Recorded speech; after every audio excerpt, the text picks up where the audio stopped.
Obrigada, senhor presidente. Senhor presidente, senhoras e senhores senadores, ao longo desses últimos dias, tem se falado aqui muito em história, no julgamento da história, no lado certo da história. Há quem veja aqui uma farsa jurídica, um tribunal de exceção, uma ruptura democrática. Tem se repetido com muita frequência que está em curso um golpe parlamentar. No discurso que proferiu ontem aqui neste plenário, a presidente Dilma Rousseff se disse, uma vez mais, injustiçada.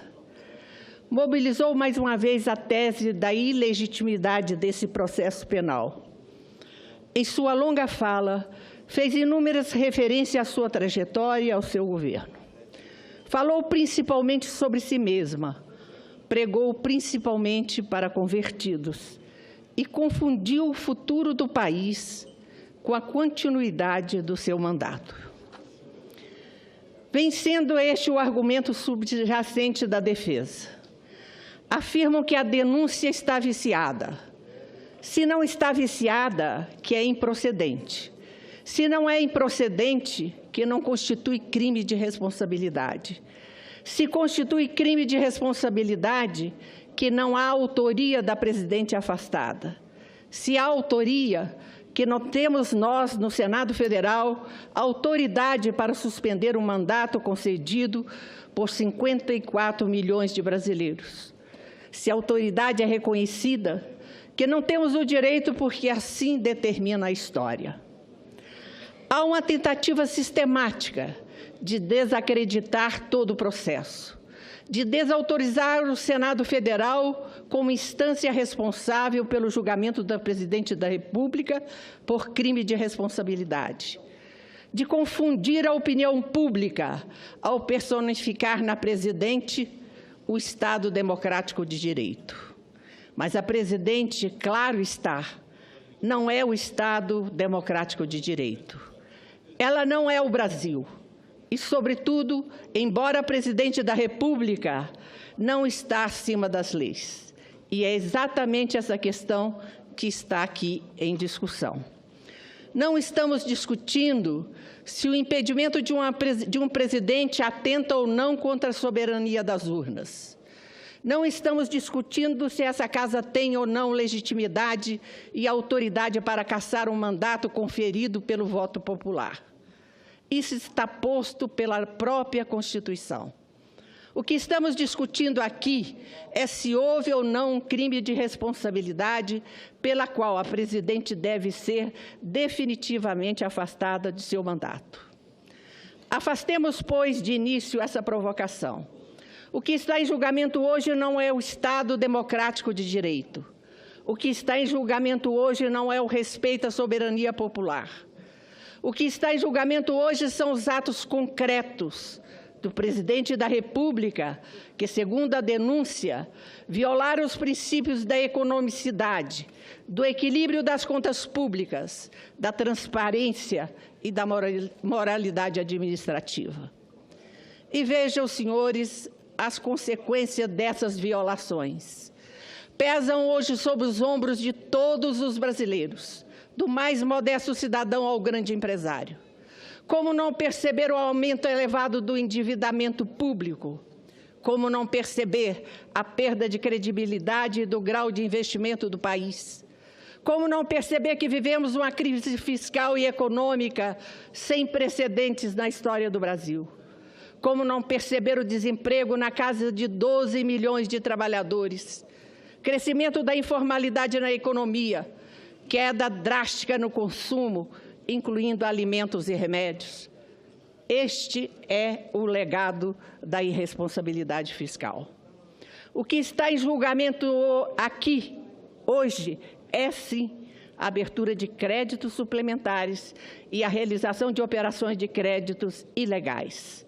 Mas é, sobretudo, o fim último a que serviram essas manobras fiscais. A apropriação do Estado por um grupo político, a instrumentalização das contas públicas como estratégia de perpetuação no poder, a subversão das leis para a produção de um ufanismo enganoso, de uma miragem eleitoreira e de uma mistificação eleitoral. E diante das evidências contidas no parecer do nobre relator da Comissão Especial de Impeachment, senadora Anastasia, a quem cumprimento neste momento, inexiste dúvida quanto à responsabilidade da presidente afastada nos crimes imputados. Por ações e omissões descritas no parecer do relator, a presidente da República é, sim, culpada pela abertura de créditos suplementares sem autorização do Congresso Nacional, bem como pela realização de operações de créditos com a instituição financeira controlada pela União. A defesa estruturou uma narrativa em que prevaleceram informações setoriais e operacionais, mas que não contestaram o centro do problema, o impacto das fraudes no resultado primário e na observância da meta fiscal vigente. Na impossibilidade de atacarem o mérito, tentaram descaracterizar o trânsito da ação, mas o devido processo legal foi rigorosamente aqui observado. E esse julgamento, dirigido pelo excelentíssimo senhor presidente do Supremo Tribunal Federal, ministro Ricardo Lewandowski, que se ouve em todos os momentos com independência e elevado espírito republicano, é a prova de que vivemos aqui a mais absoluta normalidade democrática.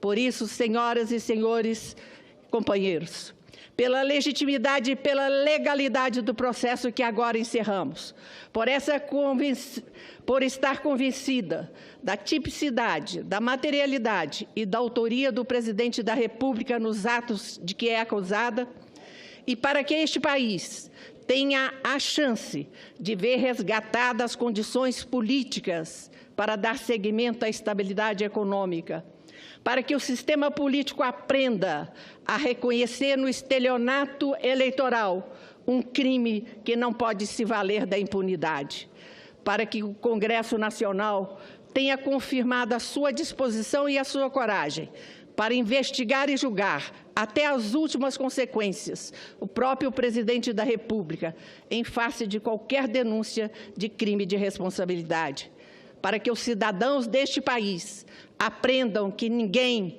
nenhum agente político, nem mesmo o maior mandatário da nação está acima das leis, e para que a sociedade brasileira deixe de ser vítima de estratégias pouco republicanas de gestão da coisa pública.